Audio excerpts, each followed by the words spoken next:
2025 Unity Cup, Jamaica's first participation in the tournament since 2004, when we had Nigeria and the Republic of Ireland. For members of the media that is just joining us, we kindly remind you as well, please put your microphones on mute, especially when our head coach of the Reggae Boyz, Coach Steve McLaren, is speaking. So what we're going to do at this point in time, we're going to put the squad on the screen, and then Coach McLaren will be going into opening remarks. Immediately after the opening remarks, then we'll open the floor for questions for members of the media. So that is how we're going to commence for this morning. So Coach, good afternoon to you, and you can commence with your remarks as we get the ball rolling for the busy summer of activities that we have ahead of us. Thank you, Simon, and welcome, gentlemen, any ladies also who may be on the call. As you can see from the squad, there's 22. I'm just waiting on one more. I'm waiting for certification of papers, documents for one of the squad members to come through, so that will be named sometime in the future, before the camp on meeting Sunday. The rest of it is self-explanatory. It's been a very, very difficult squad to pick, mainly because of the timing of the fixture, around JPL playoff dates. So they're coming in very late, jet lagged, and we'll have 1 day's preparation for the game, which is not going to be ideal for that. So we've had a mixture. We've had injuries. So Mikel Antonio, Deshaun Bernard, Bobby Reid with his hamstring injury, maybe fit for the Gold Cup. Mikel were hoping also to involve him in the World Cup qualifiers Gold Cup. Too early for the Unity Cup. We haven't been able to pick any North American players playing in USL or MLS, and there are quite a few that we wanted to pick, so we've not been able to do that. Of the UK players, Charlton are in the playoff final on the 26th, so we've included Dixon at the moment. We don't know if he can join us after that, but certainly we're looking for him to come after they play the game on their Sunday. And others. We've also got Roy Anderson involved in the playoffs. Leon Bailey, Ethan Pinnock, they have their last game on the 26th. Had a tough season. We need them fresh for the World Cup qualifiers and the goal. 3 weeks preparation, so 3 weeks working on top of a Premier League season is not ideal. So they will join us for the World Cup squad. Latibeaudiere is similar, long season, playoffs. And again, we need him for the World Cup qualifiers and Gold Cup. 3 camps will be too much for these players. There's 2 players playing in Saudi, where their season finishes on May the 26th. Again, long season, lots of travel. Damari Gray, Damian Lowe. So we've not included them, and we want them for the World Cup qualifiers. So basically, what the squad is a mixture. Again, because of the local camp that we had in January, February, because of the inclusion of 10 JPL players in the last squad, St. Vincent, we look to give them experience by coming to the UK. And when you play international football, to give local players that experience to not just play on the island, but also to play abroad, and especially the UK, is something special. And so it gives us, because of the limitations to what we can pick, it gives us a great opportunity to include 10 JPL players in this squad.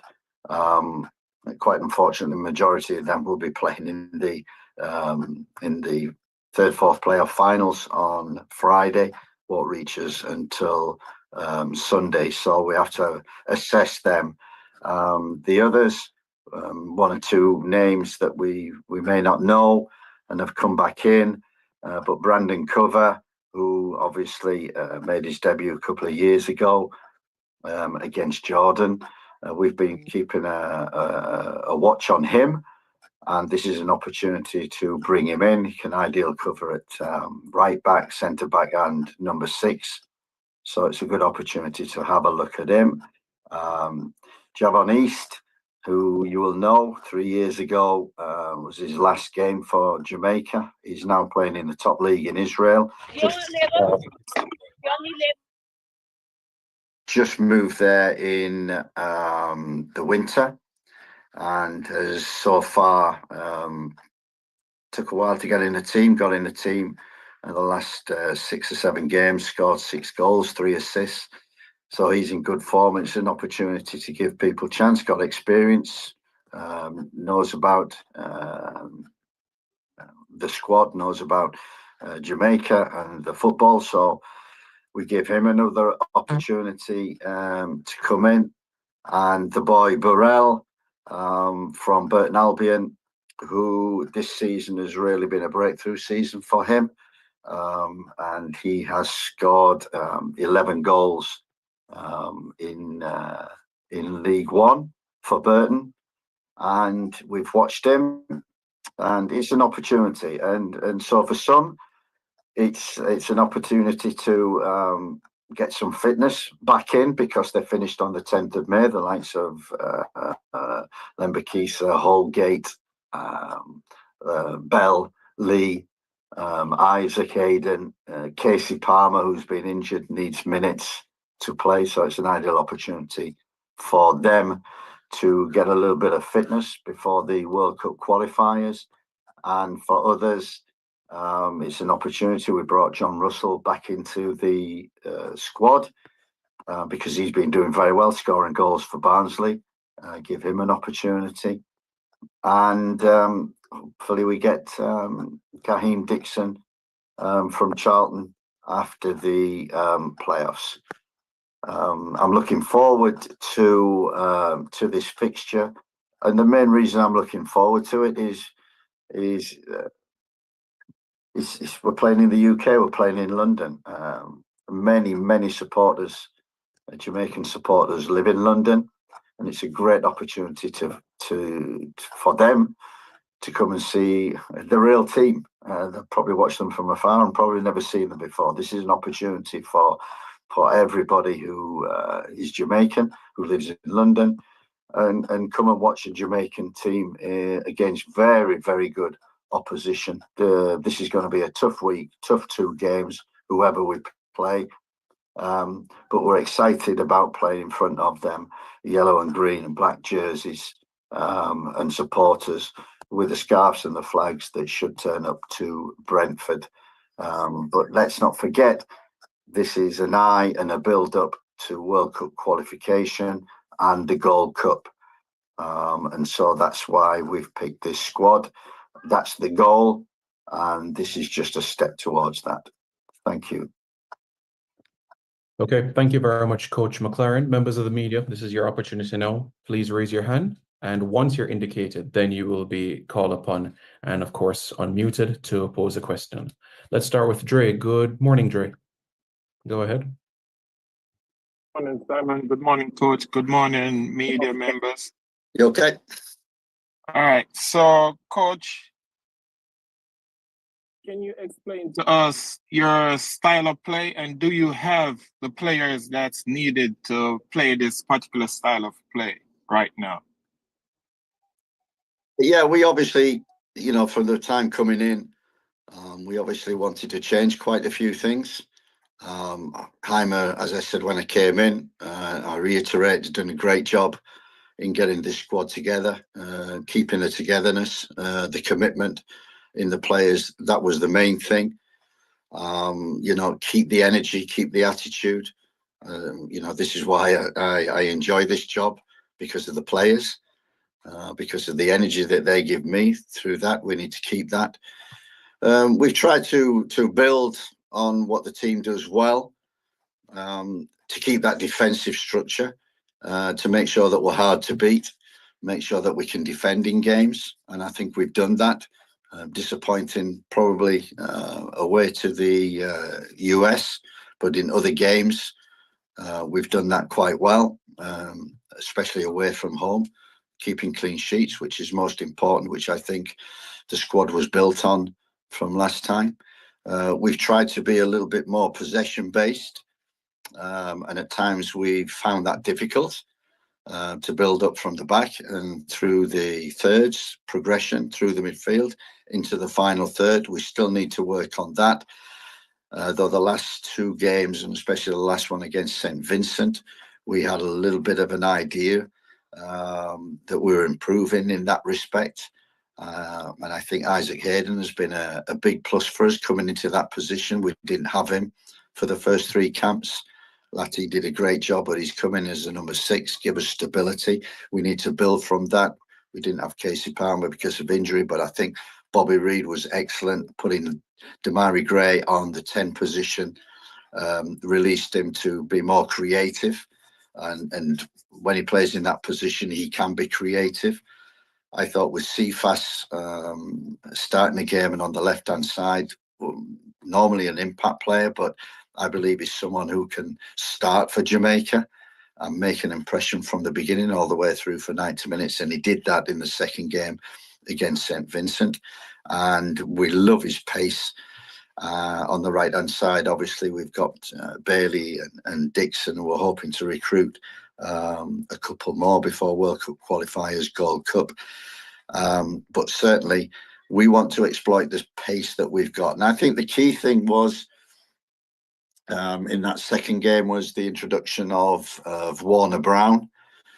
And I think it gave us a different dimension to the game than we played in the first leg, where we didn't really get behind opponents. But Warner Brown gave us that speed, runs in behind, always on the move, always running, being the first one to press.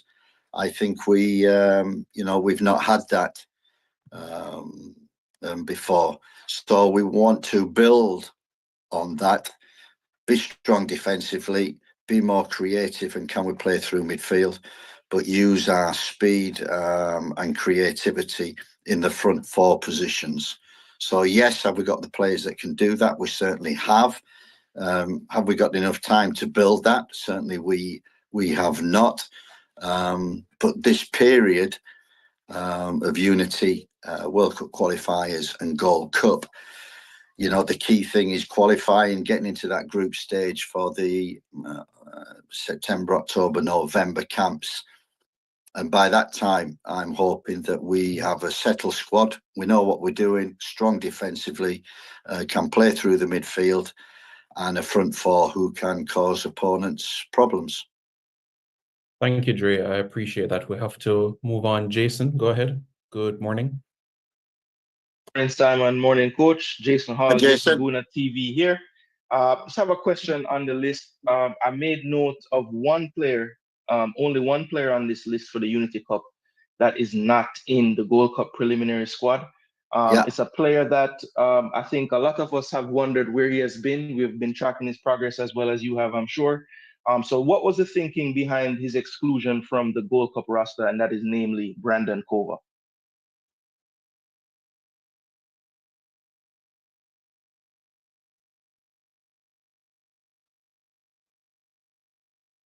Jason, I think the coach is frozen at the moment, so we're just Hello. with him. Yes, go ahead, Coach. Have you got me back? Yes, proceed. Did you hear I didn't get the question, Simon. regarding Brandon Kova, the thinking about including him in the Unity Cup? And of course, he's not in the 60 for the provisional list for the Gold Cup. Yeah, that's right. Look, this has been difficult picking this squad. We've had many people in, then dropped out, can't play, got playoffs. We've had to wait for that. So we haven't had the real squad. I've had to pick 60 for the World Cup qualifiers and Gold Cup. And Brandon is one of them that has been on the radar since we came in. Many people have mentioned him. And the opportunity arose because of injuries to other people and unavailability of other people. And it's for the future. As I said, I have a squad set for the World Cup qualifiers. I have a squad set, obviously, moving on to the Gold Cup.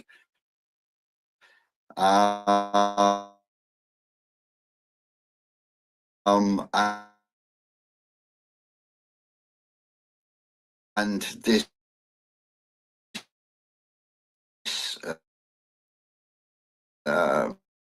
gives me an opportunity to or somebody who's young and fresh who should be in the squad. I've given them opportunity. Also, when I look at the JPL players, the local players, I certainly think that, you know, when you look a year ago, how many local players were in the squad and in the Copa squad, I think there was either 0 or 1 local player. And I think because of the local camp, 10 JPL players, St. Vincent squad, 10 in the Unity, and you know, a certain amount also in the World Cup qualifiers that I've looked at that. So in the months that I've been in the job, I am learning. I am learning about the culture. I am learning about how Jamaica works, how the JFF works, and you know, along that period and along that road, you know, we've made mistakes and we've had disappointments. That is normal. I'm building towards a squad for the last 3 camps, World Cup qualifiers that can qualify for World Cup. So I need to give as many people an opportunity as possible, not just in the UK, not just abroad, but also local players. So that's my thinking behind everything. Okay, Jason, appreciate that. Gregory Bryce, good morning. Go ahead, Gregory. Good morning. I'm Gregory Bryce from the Jamaica Gleaner. Hi, Gregory. Good morning, Coach. You've spoken extensively about the players who will not be available for one reason or another, as well as giving these other players the opportunity to come into the team. Now, with that in mind, what do you consider the parameters for success from this Unity Cup? What will you be looking for, and how will you gauge on the success of these players based on their results? Again, I'm looking for progress from you know, the JPL players that we're picking. I'm looking for progress from them. I've seen them play on the island. I've seen them play in the local camp against Trinidad. We want to see them, how they travel, how they cope with the travel, the jet lag, and the long distances that they have to endure if they want to be international players. And it's a progression on the, you know, are they building? Are they building? Are they building? Are they getting better when we're putting them up against tougher opposition, which this will be for many of them. So we're just looking to build on other players. It's an opportunity for the likes of Raal, for the likes of East coming back in and Kova coming back in. I'm really excited about the boy Atkinson at the Cavaliers. I've wanted to pick him from the very beginning. Always seems to be injured at the wrong time. Watched him in the semi-finals the other night in the game, and you know, he's someone who I've wanted to give an opportunity for a while. So he comes in. So I'm not saying I'm experimenting. I'm just giving lots of people opportunities. All right. Thank you. Thank you very much, Bryce. Mr. Taylor, good morning, sir. Go ahead. And as you can see, folks, thank you very much for bearing with us with the internet connections. Go ahead, Mr. Taylor. Okay. Can you hear me, Simon? Yes. Please go ahead. Yes. Question. Go ahead. All right. And you could hear me, right, Coach? I can hear you loud and clear. Okay, perfect, Coach, because we have to hear each other on this one. So, Coach Jay Taylor here, and this question that I have is a lot of fans. This is what's going on in the fan base when it comes on to this specific player. I don't know if you know the history of Jamaican football. We're not going to go into it, but we had players like Walter Boyd, Jermaine Yu, Tuffy Anderson. These 3 players had one thing in common. They were some of the best players in their position, but they weren't able to make the national team. No, we have a player in Ravel Morrison, who is a fan favorite in Jamaica. and he hasn't even been in the 60-man squad. The fans have been waiting for him to get a club. We know it's a lower division club, but he has 21 goal contribution, coach's player of the year. No, it's a lower league. Coach, what do you say to the fans who thinks there's a petition out as well for the player to get back in the team? What do you say to the fans who thinks you have a personal vendetta against the player? He hasn't gotten a plate. I love Ravel. I worked with him for a year in Derby County, and I loved him as a personality, as a player. Fantastic, and there would be nothing better for me than to be able to pick Ravel at the top of his game. Everybody, it's not about the past, so you can't live in the past, and we're living in the now, and we're living in the future. And when I look around at the players, and the first thing I say is, okay, what league are they playing in? What is the quality of football that they're playing in? So that standard dictates where that player is at that present moment. Now, Ravel at that present moment, and I've spoken to Ravel, I spoke in the summer when we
really well, but I've got to be honest with him, and I've got to be honest with everybody, and say that it's about the now and where you're playing and what standard you're playing at now.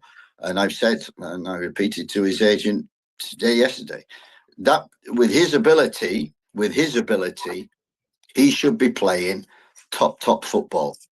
And at the present moment, he's playing in Dubai, third division, which is not top football.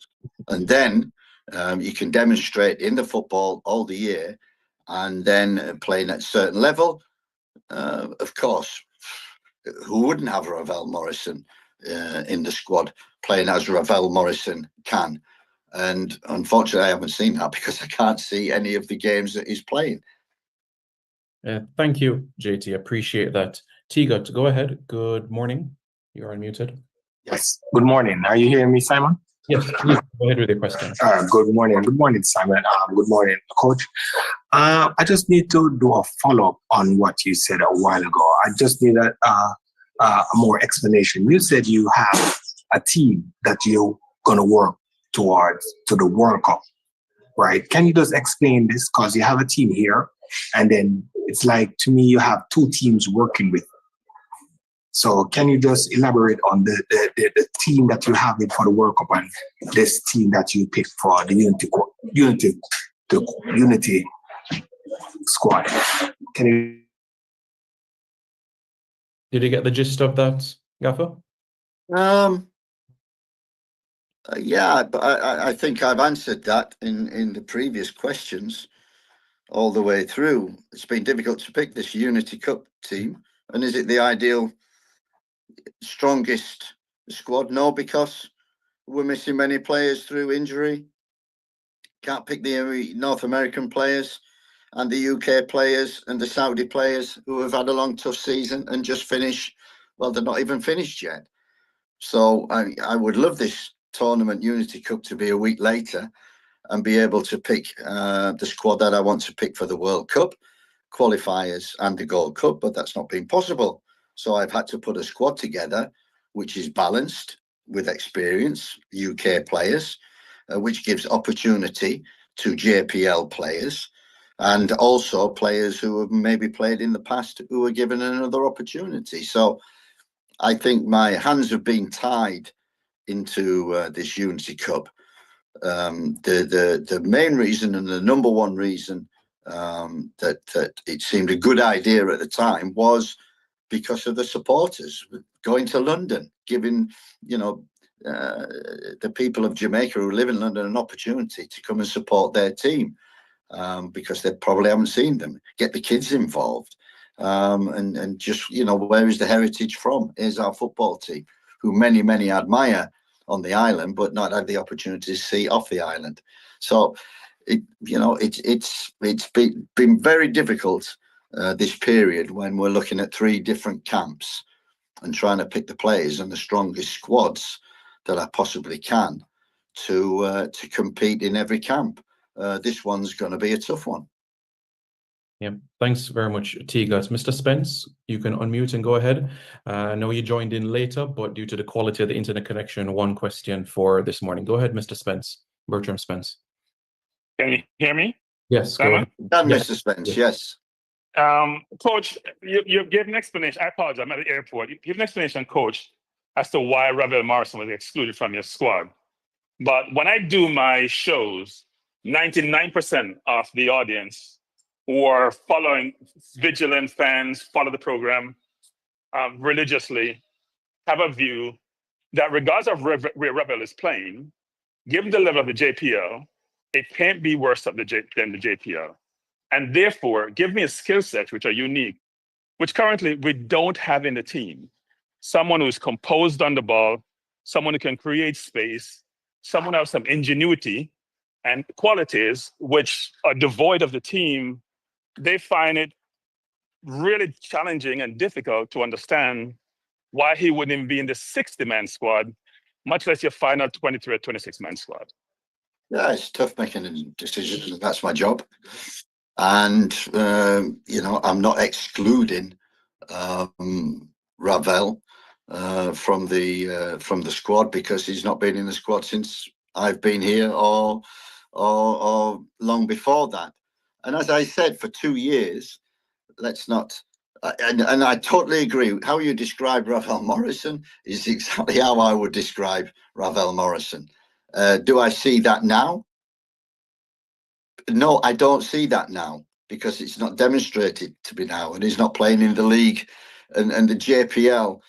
You know, playing in the Dubai League is totally different than playing in the JPL. It's not the standard of that. The JPL is equivalent of what we play in the Caribbean, and so therefore they can adapt to that type of football. But basically, I apologise to everybody that I can't pick him purely because I haven't seen him and I don't know what level of quality or fitness he is. I knew what he was 2 years ago, 3 years ago when I was at Derby working with him, but that's a long time. And Ravel Morrison, as I know him, should, and if clubs identified him and described him as you did, you would sign him for your club in a higher league and better competition. And unfortunately, he's not. And I've said that to his agent. I've said that to his player. Get back to the UK. Get back into Europe. Get back into a top division, a top team where we can see you week in, week out, where you can demonstrate what you can do at the level which is appropriate to what we're going into, which is World Cup qualifiers. And as you know, and I've certainly learned over the last 8 months, is that the football in the Caribbean is tough, hard, and totally different to anything in Europe, and also anything that might be in Asia. Thank you, Mr. Spence. Robert, good afternoon now. Go ahead, Robert.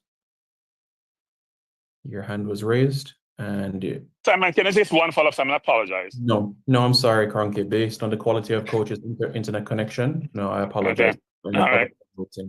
CC Sports Labs, good afternoon. Go ahead. Good afternoon. Good afternoon, Simon. Go ahead, Robert. Yes. Yeah, this is Coach Robert Bailey from Hi, Robert. Yeah, from the Jamaica Observer. 2 quick questions. First, Can you give me what is the latest on Mason Greenwood? What is status on him? And is it that we are running out of time to get him to play for us, especially with this Youth Cup, being something that could be a trial for him, for us? Yeah, this has been a question that's been directed at myself for the last 8 months, and probably to the coach before that as well. And all I can say is that during the last period, especially, we've been working hard on recruitment, and as I say, not looking in the past, but looking to the future and looking to players that will not just play for Jamaica now, but for many years going forward. And in that, we have several players in the process of acquiring a passport to be able to play for Jamaica. So we have 4 or 5 of them. And there's no secret in the fact that Mason Greenwood is one of them. The process, when I came in, there was quite a few players who had been waiting a year, 18 months to get their passport and still hadn't got it because of the process that they have to go through and documents and through PICA, etc. And I've been saying all the way along that this process should be easier, should be smoother. If you want the best players, to improve your country, your country's got, that means government, and that means government help and assisting in acquiring people who can play for Jamaica, who will benefit the national team, who will get this team into the World Cup, where you will create such an excitement on the locals, because we've all seen that since '98. But that's '98, and that's exactly my point in everything, is in football, moves that quickly. You can't live in the past. So we can't live in '98. We can't live a year or 2 years, 2-3 years ago. This was the best player on the island. No, we've got to move forward and find the next best player on the island, or the next best that we can bring into this squad for the future, for the next 6 months, which are going to be so important. So it's a question of, keep working with the process and keep talking to these players. And we have a deadline where we do need some players to come into this country and get their passport, and we're starting to do that.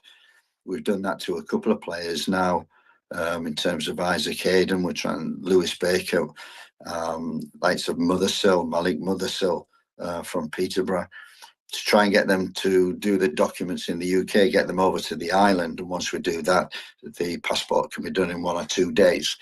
So we need to quicken the process.